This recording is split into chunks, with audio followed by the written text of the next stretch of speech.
Tawagin niyo na lamang po ako sa pangalang Maria, tubong Visayas. Nais ko lang ibahagi sa inyo ang aking karanasan tungkol sa isang kababalagan. Naganap ang pangyayaring ito, dekada 90. Nang mga panahong yun ay medyo may edad na ako pero hindi pa rin kami nagkakaanak ng asawa kong si Carlos. Nakatira kami sa liblib na lugar na kung saan malayo sa bayan. Iilan lamang din ang mga kabayan sa amin. Usap-usapang may aswang daw na naninirahan sa lugar namin pero ni isa ay walang makakapagpatunay. Sabi ng iba, hindi daw yon totoo pero ayon naman sa iilan ay may nakakita daw dito. Kaya't totoo man na yun. Basta, samot-saring usapan ang aking naririnig patungkol dito. Pero kung ako ang tatanungin, hindi naman ako naniniwalang may aswang. Isa pa, ang lagi kong sinasabi sa sarili ko, maniniwala lamang ako kung ako na mismo ang makakita. Pero hanggat hindi ko nakikita yon, ekis sa akin ang usap-usapan ng mga kapitbahay patungkol sa aswang. Isang araw ay nagulat ako nang dumating sa bahay namin ang kapatid ng asawa ko. Ira, napadalaw ka. Ali, tuloy ka. Nang makapasok na sa loob ng bahay si Ira, tinanong niya kung nasaan ang kanyang kapatid. Sinabi ko namang nasa trabaho ang asawa ko pero maya-maya lang ay pauwi na rin yon. Maupo ka muna at ikukuha lang kita saglit ng merienda. Pagbalik ko ay may bitbit na akong merienda noon. Habang kumakain ay sinabi sa akin ni Ira kung bakit biglaan siyang bumisita. Buntis ka? Teka, sino yung ama? Bakit hindi mo siya kasama? Nag-asawa ka na pala. Dahil hindi ako makapaniwala. Ang buong akala ko kasi ay tumaba lamang ito kaya medyo umumbok ang tiyan niya. Ate Mayra, hindi po ako pinanagutan nung nakabuntis sa akin. Simula nung malaman niyang nagdadalang tao ako, hindi na po ito nagpakita. Ilang buwan ko ring itinago yung kalagayan kong to. Natatakot ako malaman nila nanay yung nangyari sa akin, kaya dito na ako pumunta. Diyos ko naman, Ira, malaking problema tong pinasok mo. Alam ko po ate, pakiusap po, tulungan mo ako ate. Wala talaga akong alam na ibang malalapitan kundi ikaw lang. Sige na po, tulungan niyo na po ako. Anong gagawin ko? Anong gagawin namin dalawa ng Kuya Carlos mo? Nakiusap siya na kung pwede ay pansamantalang dun muna siya manunuluyan sa bahay. Kapag nakahanap at nakaisip na siya ng solusyon, aalis din naman umano siya.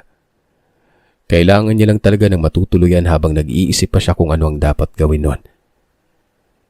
Pinayuhan ko siyang umuwi na lamang sa kanila at sabihin sa mga magulang niyang totoo. Sigurado naman akong maiintindihan siya dahil sa anak naman siya. Sa una siguro magagalit ang mga magulang niya pero alam ko namang walang magulang ang kayang tiisin ng anak. Kaya't mas mabuti pang umuwi na lamang ito sa bahay. Sunod-sunod na umiling si Ira at nagwikang, kilala ko naman umano ang mga magulang niya.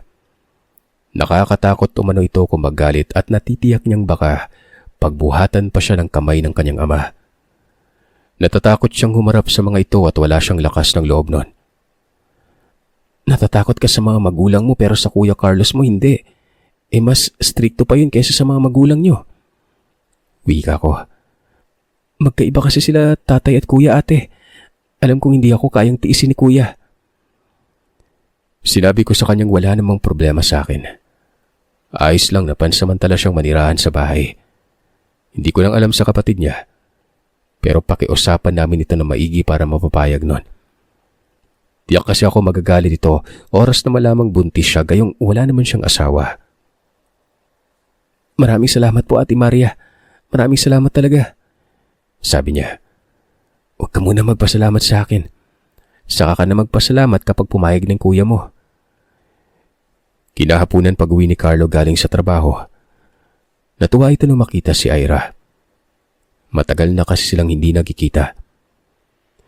Pero ang sayang nararamdaman ng asawa ko ay napalitan ng galit dahil nalaman niya ang tungkol sa pagbubuntis ng kapatid nito.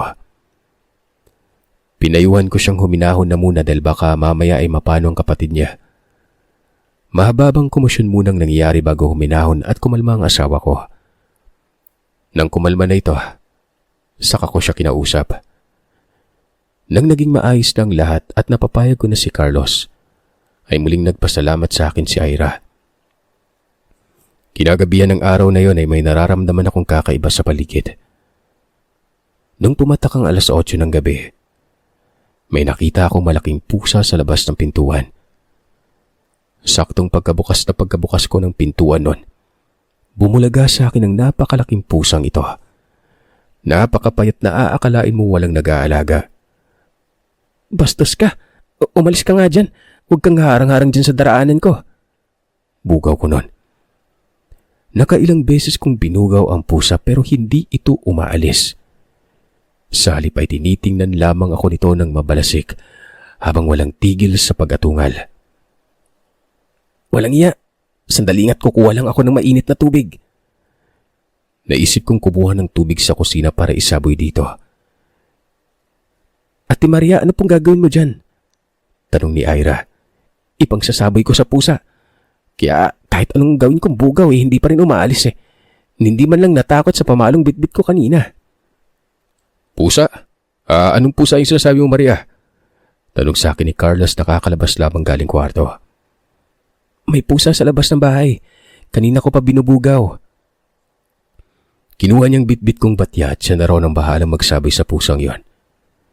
Pagkabot ko sa batya ay mabilis na siyang naglakad papunta sa pintuan ng bahay.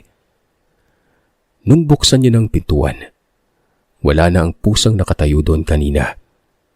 Sa halip ay isang malaking ibon ang mabilis na lumipad palayo nun. Mabilis na napaatras ang asawa ko dahil sa pagkagulat at imbis sa pusa maisaboy ang tubig, natapon ito sa harapan niya at sa kamalas-malasan ay nabasa siya. "Anak nang!" Hindi niya na naituloy ang pagmumura. Gawa nang nakarinig na kami ng huninang wakwak nun. Mahina na parang bumubulong. "Maria, ipasok mo na sa kwarto si Ira. Inaaswang ata tayo Dali-dali ko namang hinila si Ira nun at kaagad na pinasok sa silid niya. "Masakit ba yung tiyan mo? Kumikirot?" tanong ko. "Umuho ito." Sinabi kong doon lang siya sa loob ng kwarto. Kukulin ko lamang ang langis sa silid namin ni Carlos. Baka nalamigan ang tiyan niya nun. Pagkakuha ko ng langis ay agaran kong nilagyan ng tiyan ni Ira. At makaraan ng ilang sandali ay umayos naman ang pakiramdam niya. "Anong nangyari, Carlos?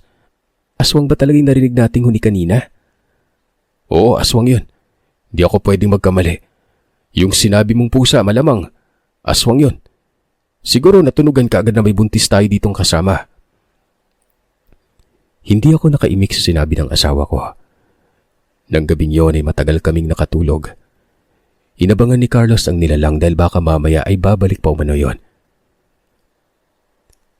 Isang beses, nagpaalam sa akin si Ira na lalabas umano. Gusto daw niyang libagin munang sarili para makapag-isip-isip. Isa pa ay wala daw siyang magawa sa bahay kaya naman gusto niya maglakad-lakad muna sa may bandang bakuran. Bago siya lumabas ng bahay, sinabihan ko siyang mag-ingat nun. Huwag lumayo dahil baka mamaya ay magawi siya sa dulong baryo at maligaw. May 2 daanan kasi sa dulong baryo.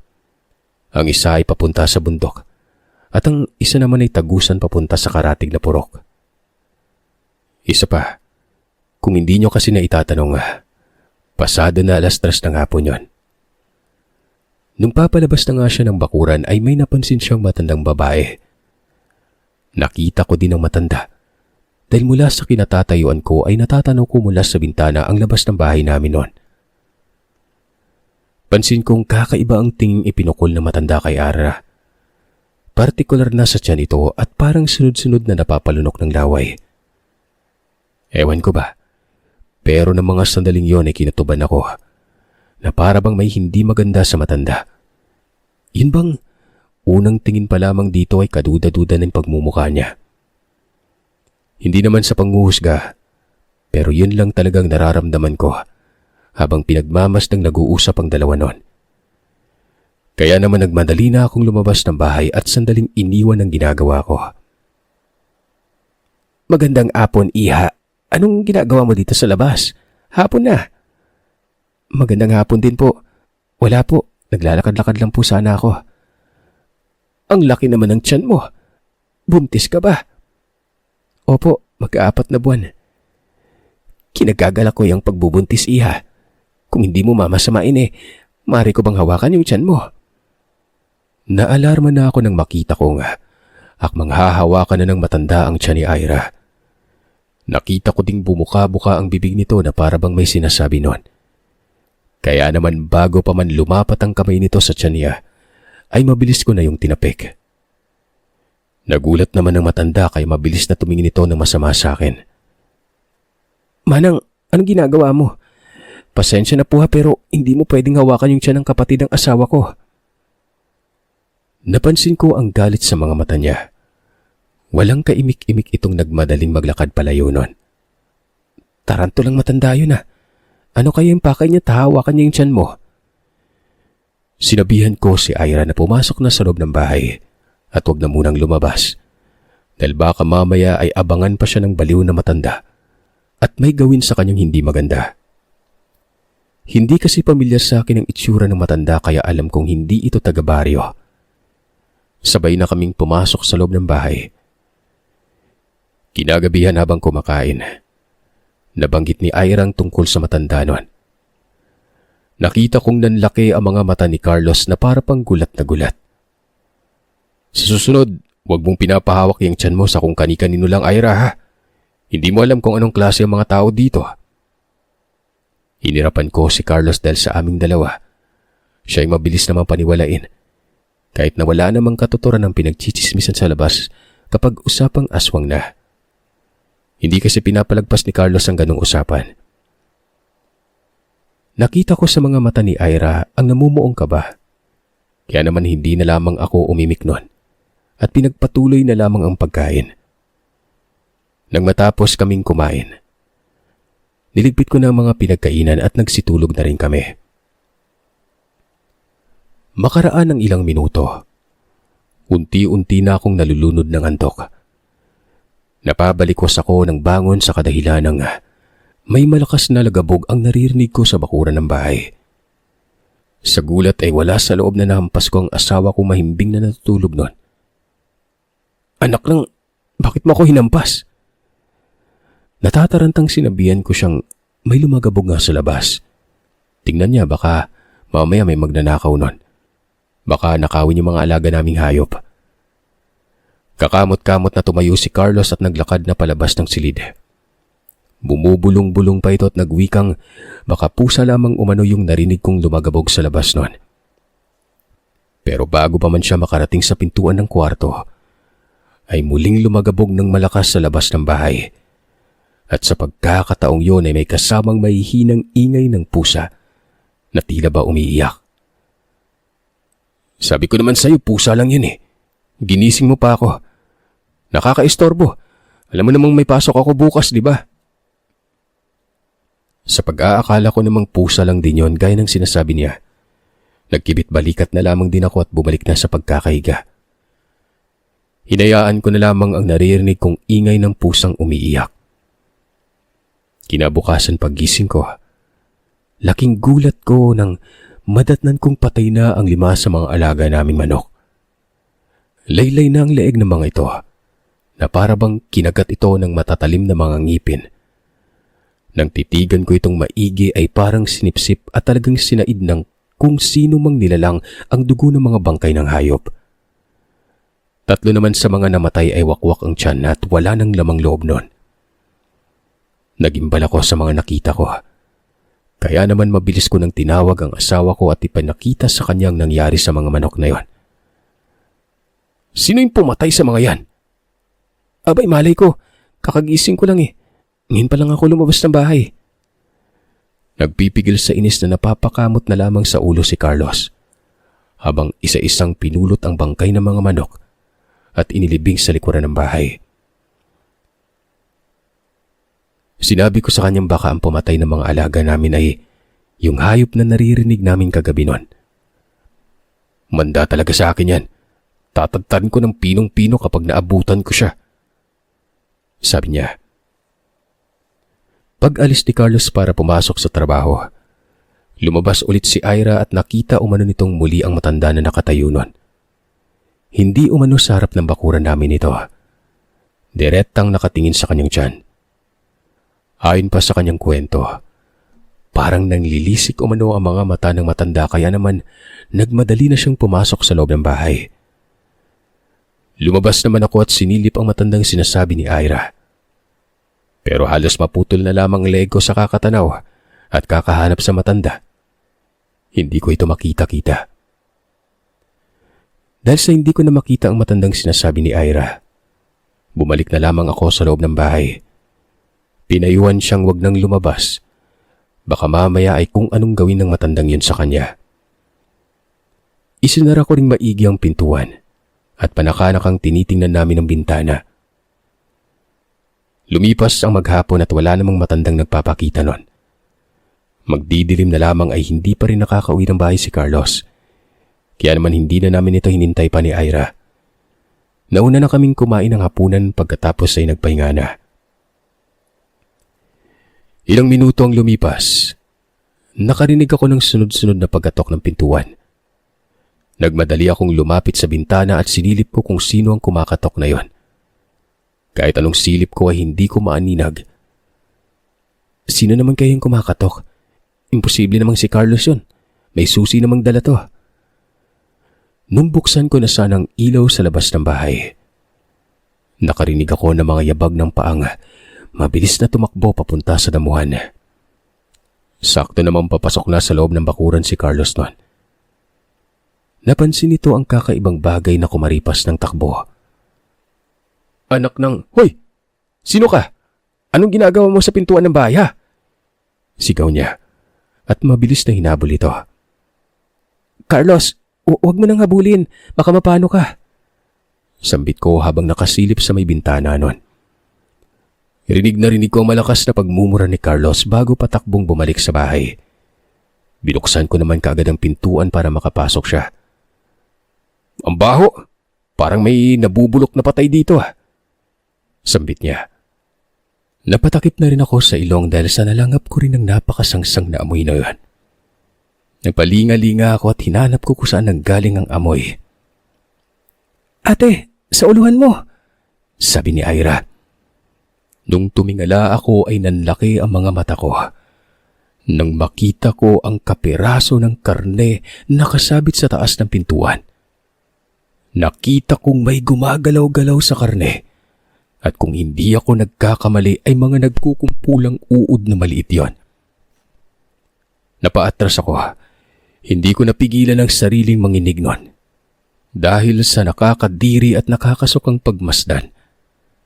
Kaagad na kinuha ni Carlos ang karne at tinapon sa likuran ng bahay. Pagbalik niya ay nag-aalalang tinanong niya kami kung ayos lamang ba kaming dalawa ni Ira. Nahintakutang sunod-sunod akong tumango at binalingan si Ira noon. "Ikaw, Ira, ayos ka lang ba? Yung tiyan mo sumasakit ba?" "Ayos lang po, ate. Hindi naman po kumikirot." Nang makapasok na si Ira sa loob ng silid nito, ay inutusan ako ni Carlos na kumuha ng mga bawang at asin. Ilagay ko daw sa bintana at pintuan ng bahay. Lagyan ko rin ng silong na tinutulugan ni Ira dahil baka mamaya bumalik ang nilalang na hinabol niya. "Carlos, sa tingin mo ano kaya yon? Hindi ko nakita eh. Nagulat ako nang sumigaw ka." "Aswang yun. Nagpapanggap lang na pusa. Di ako pwede magkamali. Hindi pangkaraniwan yung laki ng pusang nakita ko eh." Dagdag niya pang saad. Simula nang dumating ang kapatid niya ay sunod-sunod na ang kababalagang nangyayari. Halos gabi-gabi na kaming nakakaramdam ng kakaiba. At pati ang mga alaga naming hayop ay nadamay na sa kung anumang klaseng halimaw ang dumadalaw sa bahay sa kalagitnaan ng gabi noon. "Hayaan mo, bukas pupunta ako sa bahay ni Dan. Magpapatulong ako sa kanyang kumuha ng mga bagakay sa bukid." "Di ba may pasok ka?" "Hindi na muna ako papasok. Mas importante yung kaligtasan ninyong dalawa dito sa bahay kaysa sa trabaho ko. Paano na lang kung maulit muli ang nangyari ngayon? Paano kung nahuli pa ako ng bahagya sa pag-uwi, edi napahamak kayo? Buntis yung kapatid ko kaya dapat lang naingatan natin siya. Ano na lang sasabihin sa akin ng mga magulang namin, di ba?" Kinabukasan ay maaga pa lang umalis na si Carlos. Bakit Kuya Carlos? Buntis na ba si Ate Maria kaya inaaswang kayo? Hindi Dan. Yung kapatid kong nagbakasyon sa bahay namin yung buntis. Ilang gabi na kaming ginagambala eh. Kagabi kung hindi ako nakauwi ng maaga-aga baka napahamak na yon. Matapos niyang sabihin sa kaibigan niyang tungkol sa nangyari, tinulungan siya nito. Sa maghapon ng yun ay ibinuon nilang oras sa paglalagay ng mga pangontra sa bahay. Habang naglalagay nga ng mga pangontrang ito, napansin kong malagkit ang mga titig na ipinukol ni Dan sa kapatid ng asawa ko. Panay pa yung pagdikit nito. Nung malaman nitong wala ng lalaking nakabuntis kay Ira at hindi nito pinananagutan. Hoy Dan, tigil-tigilan mo si Ira ha. Baka kutusan kita. Kilala kita. Ang dami mo ng mga dalagang pinaiyak. Kaya tigil-tigilan mo si Ira at baka ilagay ko sa noo mo yung ano mo. Saway ko sa bikinata nun. Si ate talaga, wala nga pa nga akong sinasabi kung ano-ano na yung naririnig ko sa'yo. Kinukontra mo naman kaagad ako. Hindi naman ako manluloko. Habulin lang talaga ako ng mga babae. Sabay kindat nun. Pero biro ate, totoo talaga yung hindi pinanagutan si Ira ng kasintahan niya. Oo, totoo yun. Kaya nagbakasyon yan dito para makapag-isip-isip. Kaya kung ako sa'yo, tumigil-tigil ka at baka pingutin ko yung tenga mo. Walang hiya yun ate no? Ganda-ganda ni Ira tapos lulukoyin niya lang. Huwag lang talaga magpapakita dito yung lalaking yun dahil naku, mata niya lang yung walang latay. Sabi niya, bakit parang ikaw yung nagagalit ha? Ano mo ba si Ira? Ngayon pa lang kayo nagkita eh. Kung makapagsalita ka, kala mo matagal na kayo magkakilala. Ngumisi lamang si Dan at muli nang pinagpatuloy ang ginagawa. Hapon na nang matapos silang maglagay ng mga pangontra sa aswang. Inalok ni Ira si Dan na magkape. Nilapag yung kape sa lameseta. Ngiting-ngiti ang loko habang sinusundan ng tingin si Ira. Sa isip-isip ko mukhang tinamaan yata ang lokong yon. Napansin naman ng asawa ko ang ginawa ni Dan. Kaya't tinapik niya ito at sinabihang maghinay-hinay sa pagtitig sa kapatid niya dahil baka matunaw umano ito. Kinagabihan, habang nagiinuman silang dalawa, bigla na lamang lumagabog ang taas ng bubungan. Kasunod noon ay ang malakas na pag-atungal ng nilalang at pagpagaspas ng mga pakpak na animoy may sumabit sa dulo ng bagakay bago yun bumagsak sa bubungan na yon. Sapul! Ano ka? Ingot naman ang aswang na yun, kuya. Alam mong may mga pangontra nang nakalagay, aba. Sumugod pa. Mabilis na tumayo si Dan habang nakatingala sa may bubungan. Sa loob ng bahay kasi sila nagiinuman ng gabing yon. Tumayo na rin ang asawa ko at hiningi ang itak nun. Akmang lalabas na sana sila ng bahay nang marinig naming sumigaw si Ira mula sa silid niya. Mabilis na tumakbo si Dan.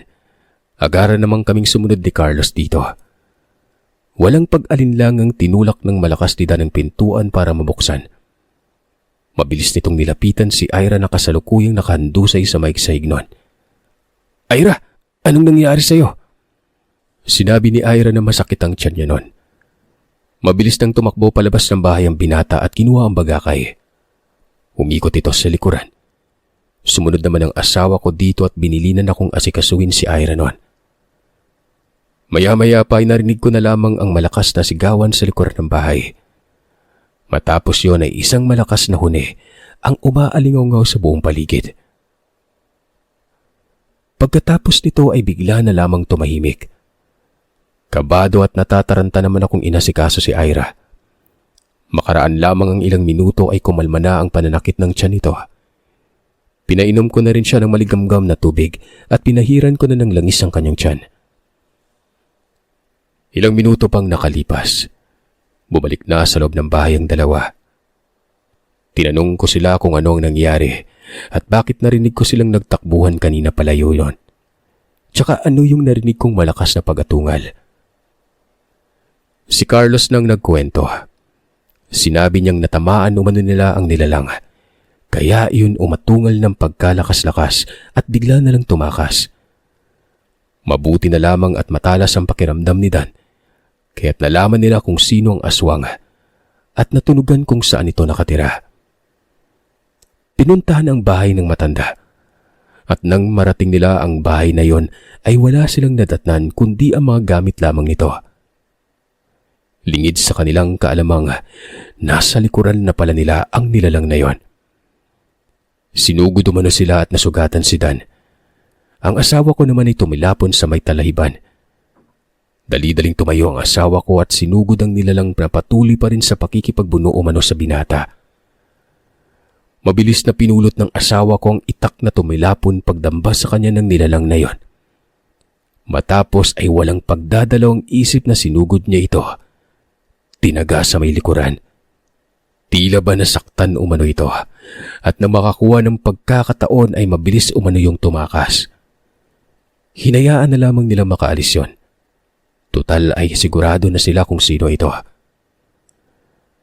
Matapos kong marinig yon ay hindi ko maiwasang kilabutan. Nalaman ko ring naninirahan sa paanan ng bundok ang matanda at bagong tayo lamang ang kubong tinitirahan niya. Nang ibig sabihin lang ay bagong sulpot lamang o bagong salta lang ang matanda sa baryo. Ira, aayos ka na ba? Huwag ka mag-alala. Simula ngayon ay wala na mga gambala sa iyong aswang. Hindi na babalik yung aswang na dito sa baryo. Wika ni Dan. Masaya namang tumango ang dalaga at nagwikang ayos lamang ito. Pabirong binatukan naman ni Carlos si Dan dahil sa wala itong permiso sa kanya na hawakan ng kamay ni Ira. Kakamot-kamot ang binatang nagwika na kung pwede ba daw niyang ligawan si Ira noon. Handa daw siyang panagutan ng ipinagbubuntis ni Ira at ituturing niya umanong anak ang pinagbubuntis nito. Abat tingnan mo nga naman ang loko. Ngayon pa lang nakita ang kapatid ko tapos liligawan mo na. Gusto mong matulad dun sa aswang? Hindi naman sa ganun, Kuya Carlos. Kaya lang, unang tingin ko palang kay Ira, iba na yung tama eh. Gusto mong tamaan ka? Natakot bigla si Dan at sa pag-aakalang nagalit ang asawa ko sa kanya. Halos pigil ang hininga nito at hindi rin makapagsalita nun. Tagaktak ang pawis nito sa noo at parabang nahihinuha kung sa isip-isip ni Dan. Konting pagkakamali niya lang ay tiyak bibigwasan siya ng asawa ko. Pero noong tumawa si Carlos at sinabi niyang biro lang, saka pa lamang nakahinga ng maluwag ang binata. Sa paglipas nga ng mga araw at linggo ay wala nang nagagambalang aswang sa bahay namin. Umakyat na rin ng ligaw si Dan kay Ira. Pinapakita nitong seryoso siya at handang panagutan ng dinadala ng dalaga. Naging masaya na rin ako para kay Ira. Dahil sa kahit nadapa man sa unang pagmamahal ito, sinuwerte naman ito sa ikalawa.